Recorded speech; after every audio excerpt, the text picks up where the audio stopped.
السلام عليكم، مرحبا بكم معايا اليوم في فيديو جديد. اليوم نقاد واحد الكيك كيجي بالمكسرات والشوكولا، كيجي رائع.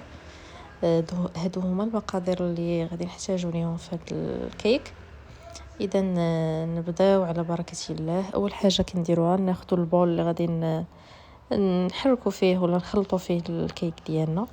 درت هنا 3 ديال البيضات بحراره المطبخ. ممكن انكم انا غادي نستعمل غير الخلاط اليدوي. ممكن ديروا الباتور، ممكن ديروا الميكسور، اي حاجه بغيتو تفضلوا ديروها. انا هنا ما كانش عندي الوقت، فضلت انني ندير غير اليدوي هكا، حيت ملي كيكون عندي الوقت ضيق ما كنفضل انني ندير اسرع حاجه. اذا صافي كنخلط كلشي هنايا. درت 3 البيضات، قبيصه د الملح، ساشي الفاني، ربع كاس ولا نص كاس ديال السكر صافي. وهنا عندي واحد القشور الحامض مقاداهم كونسونطري، درت هنا تقريبا واحد ربع د المعلقه صافي، بالاضافه الى كاس لاروب ديال الزيت. كنحرك نخلط مزيان دوك العناصر، من بعد كنضيف ليهم هنا انا درت كاس ديال اللبن. انا في الكيكات كندير اللبن، يعني دائما كندير اللبن، ولا بغيتو ديروا الحليب ديروا الحليب.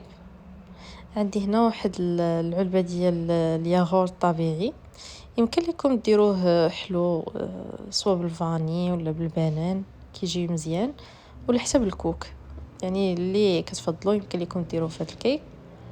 صافي مورا ما كنخلطوا مزيان هذوك العناصر حتى كينسجموا لينا مع بعضياتهم.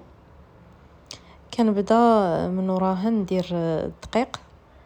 هنا راه ديجا مغربله، داكشي ما غربلتوش صافي. ما كنضيفش الدقيق دقه واحده، ضروري كندير شويه بشويه حتى كنشوف شحال، حتى كنشوف انا القوام ديال الكيك ولا عندي مزيان، عاد كنحبس كنبقى نضيف شويه بشويه وكنشوف واش هذاك هو القوام اللي انا باغا ولا لا. كنستمر في التخليط جيدا، والقوام ديال الكيك راه باين كيفاش كيكون، ماشي جاري بزاف وماشي قاصح بزاف، يكون بين وبين.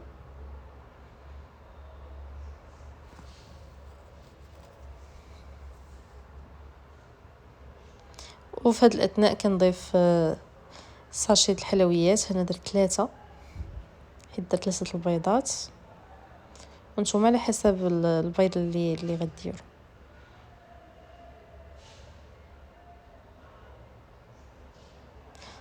كنستمروا في الخلط، يعني دائما اخر حاجه ديروها هي خميره الحلويات.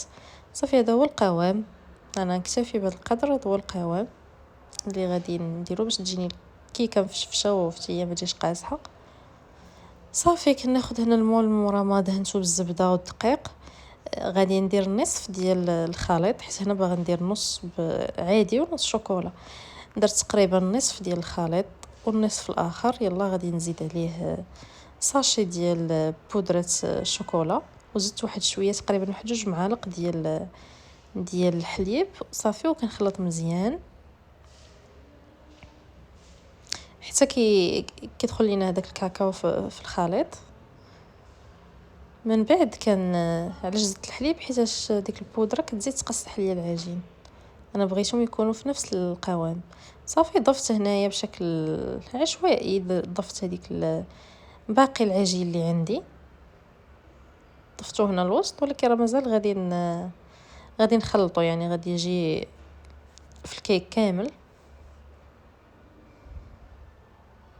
صافي هنا خديت فورشيط ولا شي معلقه ولا شي قطيب، المهم تحاولوا انكم توزعوا هذيك، تخلطوا هذوك الطبقات باش يجيونا هكا فيهم الطبقه متماسكه بين العجين اللي بالشوكولا والابيض. هنا كاخر مرحله عندي مكسرات والشوكولا اللي درت فيهم واحد شويه، واحد المعلقه صغيره ديال الدقيق باش يبقاو ليا من فوق الكيك هكا. صافي كنديرهم فوق الكيك.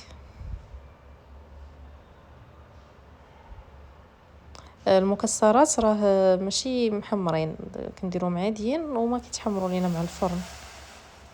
صافي هذا هو الشكل عن قرب كيفاش كيجي الكيك، راه كيجي كيشهي وباقي ما طابش كاع. نتمنى انكم تجربوه. هذا هو الشكل ديالو مورا نهار كنت يلاه خرجته من الفران. هذا هو الشكل النهائي ديالو. هنا انا دهنتو، ماشي دهنتو، غير درت واحد الخيوط ديال الكراميل. يمكن لكم نتوما ديروا شي حاجه اخرى، شي حاجه كتفضلوها، نيسلي ولا كريم شوكولا ولا كريم كراميل، اللي كتفضلوا، ولا شي سيرو كيعجبكم. المهم هذا هو المنظر ديالها عن قرب.